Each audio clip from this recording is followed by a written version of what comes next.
Fala pessoal, tudo bem? Aqui é o professor Marcelo e este é o canal Resenha Forense. Nós estamos num curso, num estudo de processo penal e essa já é a aula 36. Processo penal. Aula 36. Aula 36. Por favor, curta o vídeo, inscreva-se no canal.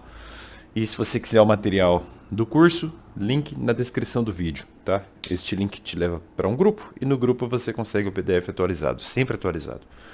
Maravilha. Deixa eu apagar a lousa. Vamos adiante. Aula 36. Nós estamos no item 4 do nosso curso, subitem 4.3. 4.3. Assim intitulado: Interpretação da Lei Processual Penal. Interpretação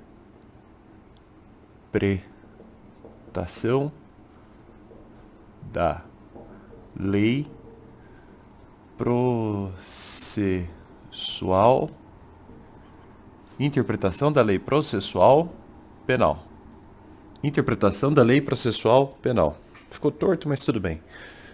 Apagando a luz aqui para vocês, ó. Interpretação da Lei Processual Penal. Bom, primeiro passo, primeiro passo é ler lei seca. Artigo 3º do CPP. Artigo 3º do CPP inaugura o nosso estudo aqui agora. O artigo 3º do CPP diz o seguinte: a Lei Processual Penal, a Lei Processual Penal, a Lei Processual Penal admitirá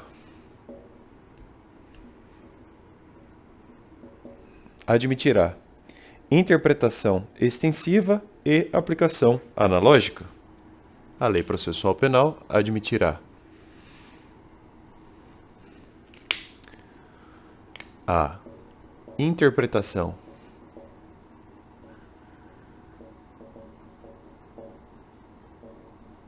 extensiva e também a aplicação analógica. Aplicação analógica. A Lei Processual Penal admitirá a interpretação extensiva e a aplicação analógica, bem como o suplemento dos princípios gerais do direito. Então, admitirá a interpretação extensiva, a aplicação analógica, e deixa eu colocar mais um espacinho aqui. E o suplemento dos princípios gerais do direito. Admitirá o suplemento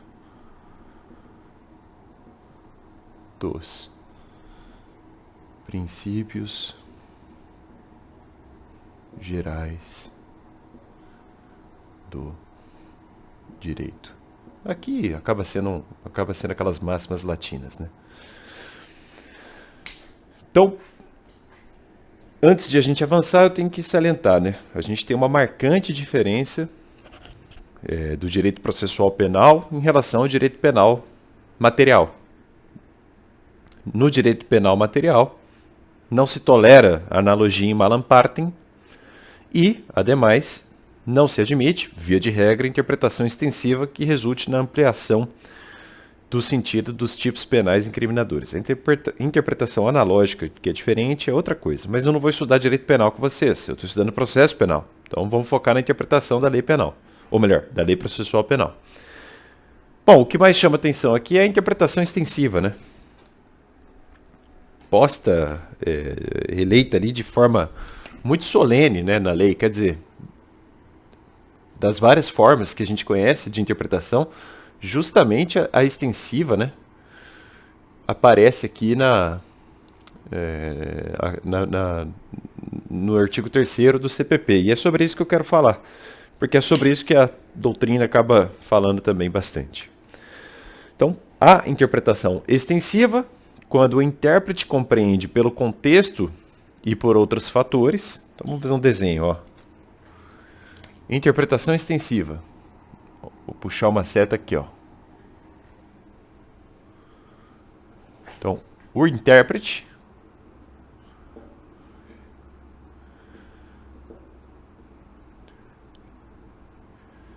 então tá aqui o meu sujeito cognoscente, né? O intérprete,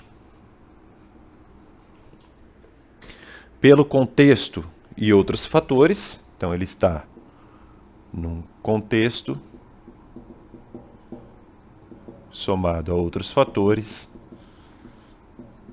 Então, o intérprete, num contexto e com base em outros fatores, entende que o legislador acabou falando menos do que deveria dizer. Na verdade, essa seria a interpretação restritiva. Nem vou colocar na lousa. Então, ou o intérprete entende que o legislador disse menos do que deveria dizer. Na verdade, está correto. Isso é a interpretação extensiva. Então, ele entende, ó, o legislador disse menos do que queria dizer. Então, ele consegue identificar que o legislador disse menos do que queria dizer por conta de um contexto e de outros fatores. E aí seria legítimo, diz a lei processual penal, uma ampliação do campo de incidência da forma assumida pela legislação. Então, disso resulta necessidade de ampliar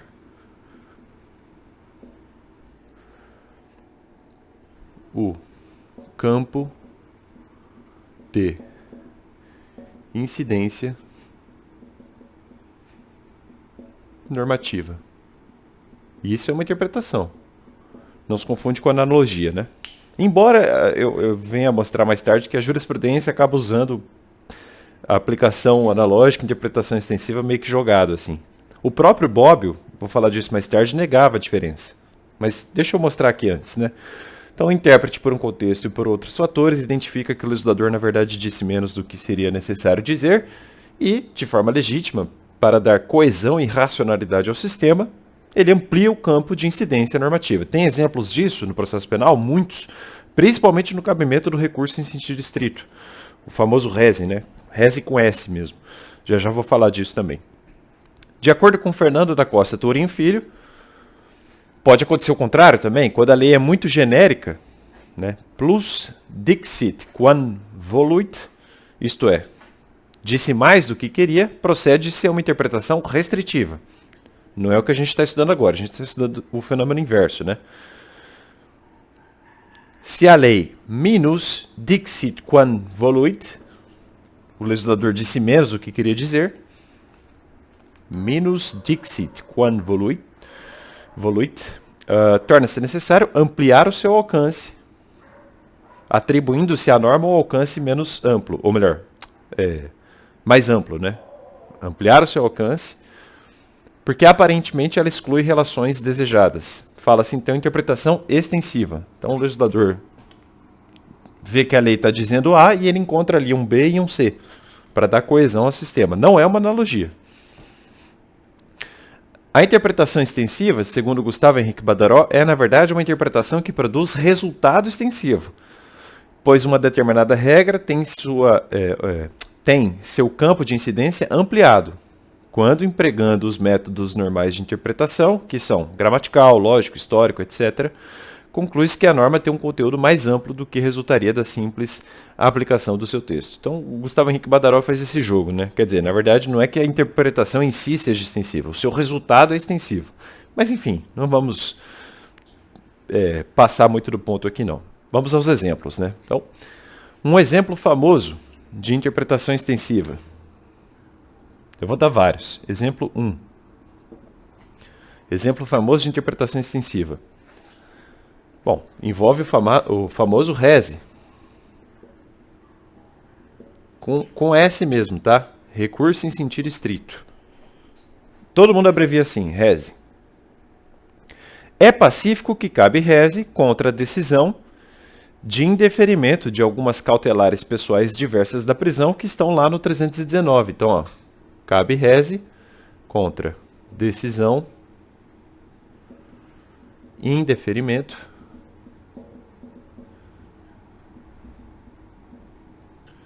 cautelares,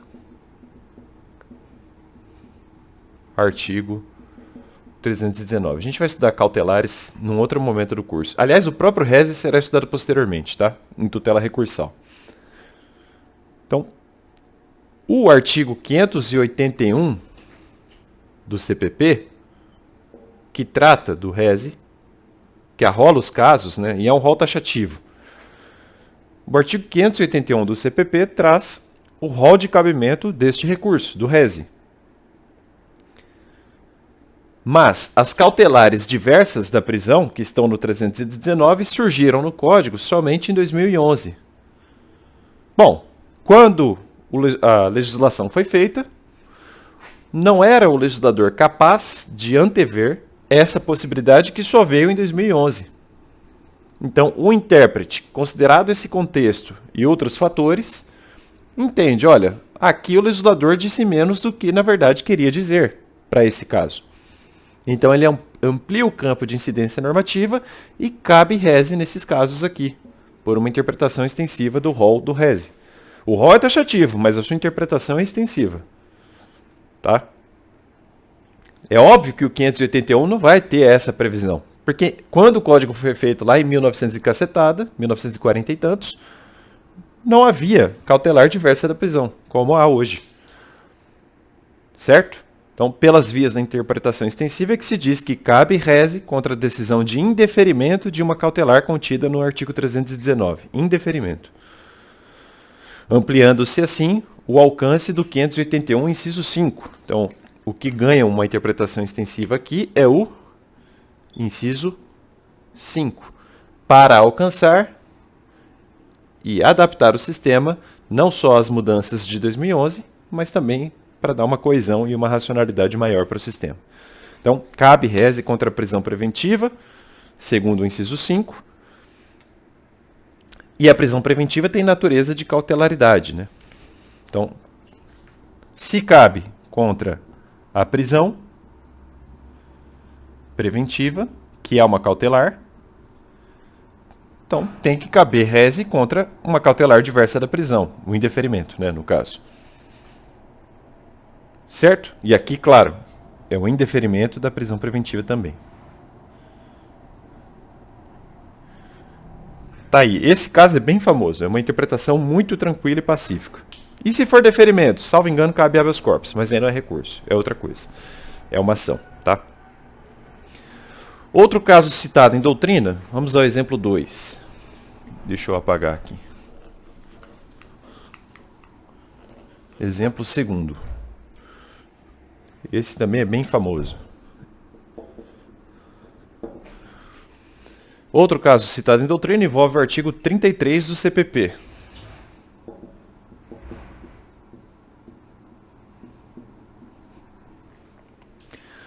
O 33 do CPP permite ao juiz nomear curador especial para o exercício do direito de queixa. Então, isso aqui pode o juiz nomear curador especial para exercer direito de queixa. Queixa que vai ser estudada em ação penal, né? É ação penal privada. Bom, o 33 do CPP permite que o juiz nomeie um curador especial para o exercício do direito de queixa. Neste sentido, diz-nos Tourinho Filho, Fernando da Costa Tourinho Filho, é evidente que essa mesma regra se aplica para o exercício também do direito de representação. Então, Fernando da Costa Tourinho Filho, interpretando, conforme o contexto e fatores, que o legislador disse, na verdade, menos do que queria dizer, acaba ampliando o campo de incidência normativa e permitindo o uso do 33 do CPP também para o direito de representação. Ou seja, dizer, representação, dizer para a autoridade que você quer que a ação seja movida, enfim, dando assim, preenchendo o suporte fático, autorizador da ação penal pública condicionada à representação. Quem pode o mais, pode o menos. Essa é a leitura do Fernando da Costa Tourinho Filho. Certo? É importante enaltecer aqui, pessoal, que a interpretação extensiva passa por critérios objetivos de hermenêutica, tá? Não é uma ferramenta capaz de trair o sentido adequado do texto ao bel prazer do intérprete. O intérprete está preso ainda às balizas do sistema. Ele tem que fazer jus ao objetivo final, que é dar coerência. Se for para atrair a coerência, não é interpretação extensiva. É interpretação contra a legem. Aí não dá. Tá? Outro exemplo muito claro disso, né? Também pode extrair em casos que admitem o rese. Olha o rese aqui de novo. Ó. Contra a decisão de rejeição da peça inicial acusatória, cabe rese. Então, ó, exemplo 3. Contra rejeição. Contra a rejeição da inicial acusatória,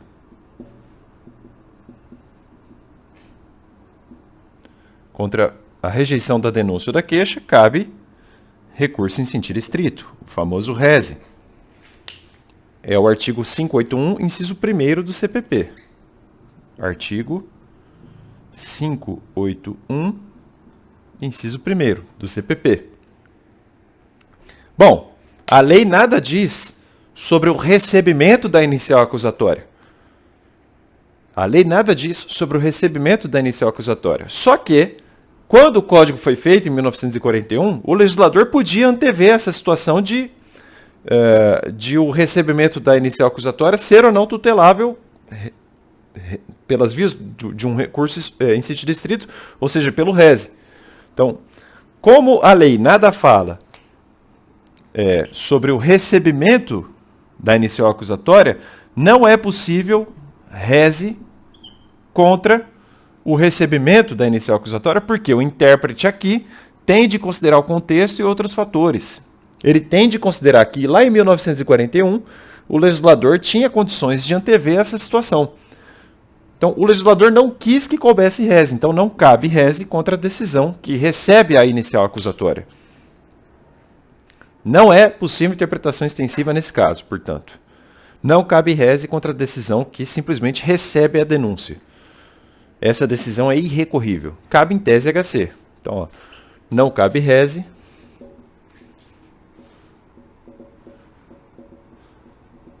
contra a decisão que apenas recebe a inicial. Não cabe recurso em sentido estrito. Porque em 1941, este fato jurídico de recebimento já era previsível. Óbvio, já era um fato jurídico contido na lei processual penal. E o legislador não colocou no rol do rese.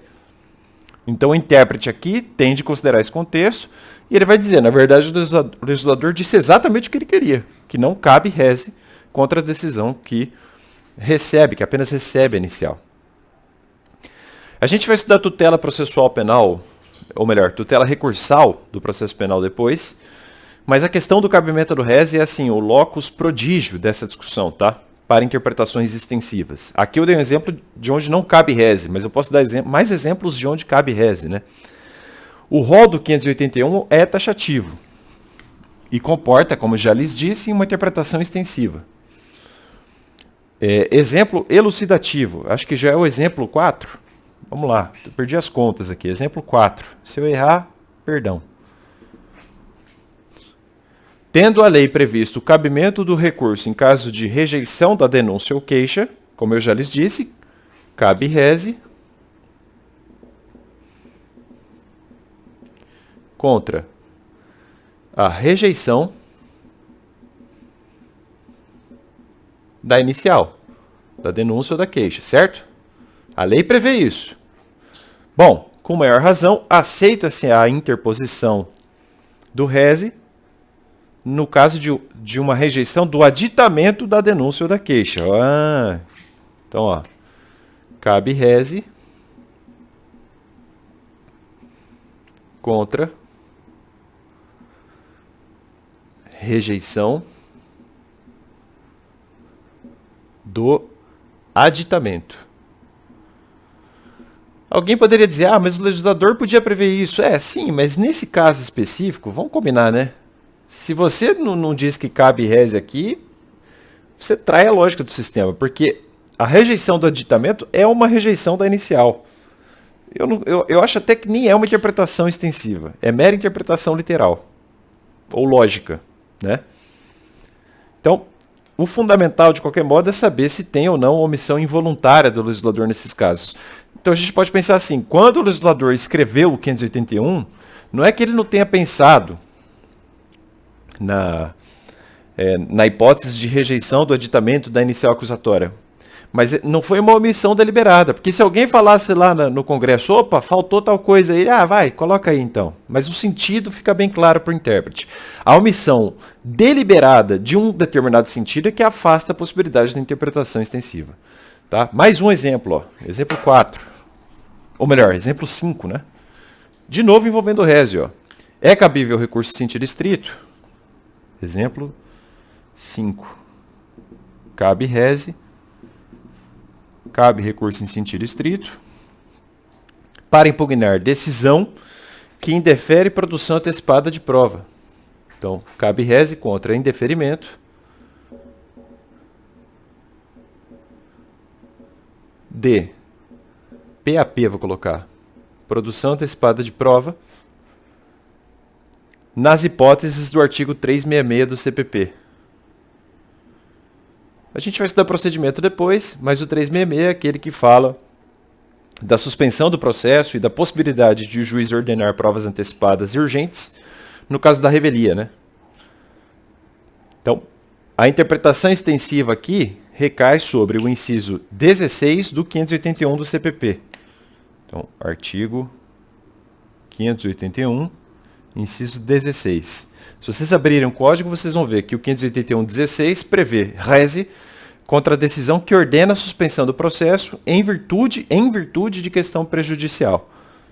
Bom, o 366 gera, de algum modo, uma suspensão do processo. E dessa regra emana, possivelmente, o comando de uma produção antecipada de provas enquanto providência cautelar. Então, a jurisprudência é bem tranquila. Ó, cabe rese nesse caso. Tá? Cabe recurso em sentido estrito para impugnar decisão que indefere produção antecipada de prova nas hipóteses do 366B do CPP. Só para constar. STJ, para quem quiser isso aqui, ó, ERESP, STJ ERESP 1630 121 630 121 1.630.121, tá? Vocês vão ver exatamente esse raciocínio sendo feito no indeferimento de produção antecipada de provas. Cabe rese.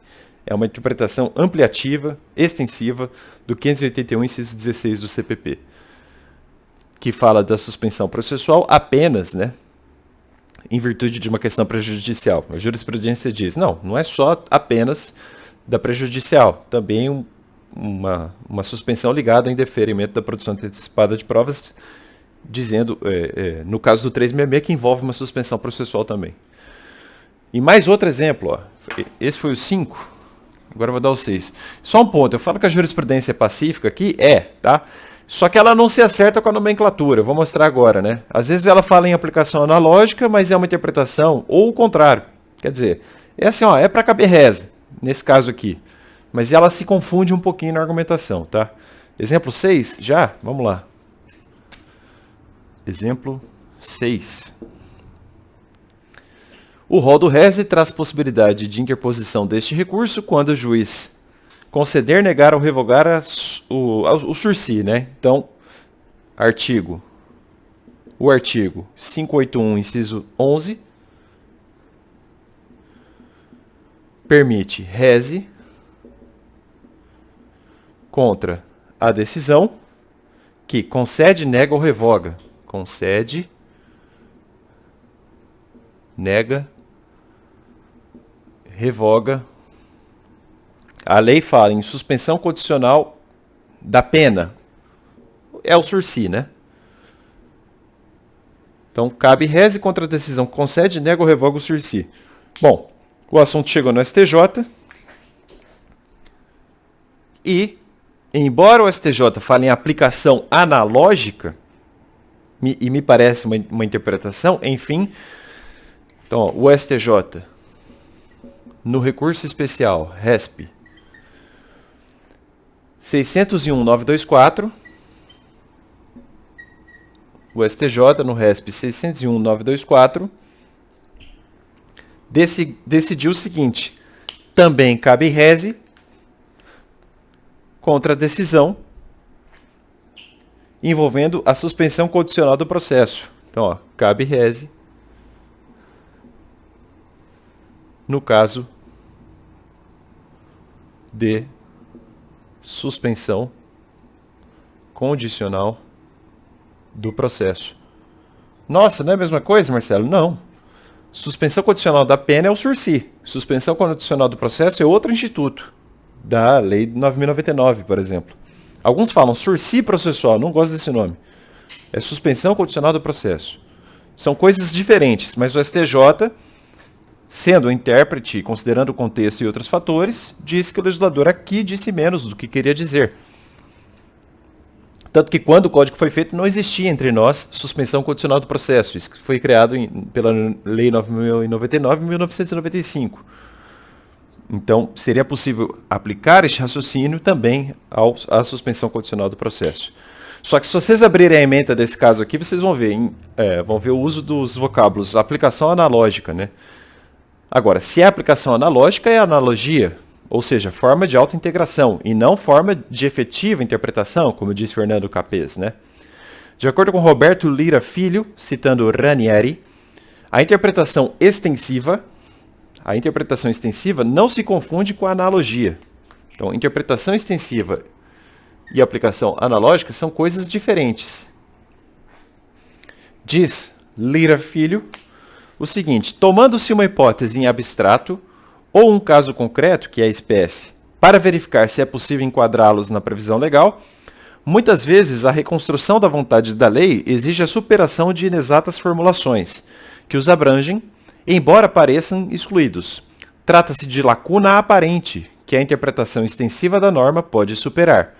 Tem-se, ao revés, a aplicação analógica da norma, quando a hipótese ou o caso não estão de fato previstos e a vontade legislativa é inferida pelo exame das disposições referentes a casos semelhantes. Bom, então está aí a diferença entre interpretação extensiva e aplicação analógica, né? A ideia predominante entre nós, se vocês abrirem todos os manuais brasileiros, eu me atrevo a dizer que todos os de processo penal vão falar que são coisas realmente distintas. E o Torinho Filho, Fernando da Costa Torinho Filho, até discorda do Norberto Bobbio, que eu até procurei o texto e não encontrei, mas há um texto na Rivista Penale de 1938 chamado L'analogia e il diritto penale, do Norberto Bobbio. E lá o Bobbio teria negado a distinção entre a interpretação extensiva e a aplicação analógica. O Bobbio fala a mesma coisa. Convenhamos, vamos deixar de ser vaidoso? Se a gente vê os casos estudados aqui hoje, a gente vai ver que é muito difícil diferenciar, né? Eu acho um pouco difícil. Analogia, integração, interpretação. Legal. Mas qual é o critério para falar se há uma lacuna e a necessidade de integração ou se há uma lacuna e necessidade de interpretação? Quer dizer, não é tão simples assim, né? Mas pro Torinho Filho, a diferença entre ambas quase atinge as raias da palpabilidade. Não sei se concordo com o Torinho Filho. Estou mostrando a posição da doutrina para vocês. Só isso, tá? Bom, meus amigos, chegamos ao 29º minuto. 30 minutos de vídeo, tá ótimo. Na próxima aula a gente começa assim um assunto master do processo penal, que é o estudo da investigação criminal. Vamos estudar a investigação criminal. Inquérito policial, procedimento investigatório do Ministério Público, um pouquinho de CPI, né, um estudo de comissão parlamentar de inquérito, que é uma investigação lato sensu. Enfim, então, na próxima aula, item 5 já do material, a gente começa o estudo da investigação penal, o estudo da atuação policial, dando início à assim chamada, alguns chamam de primeira fase da persecução criminal, né?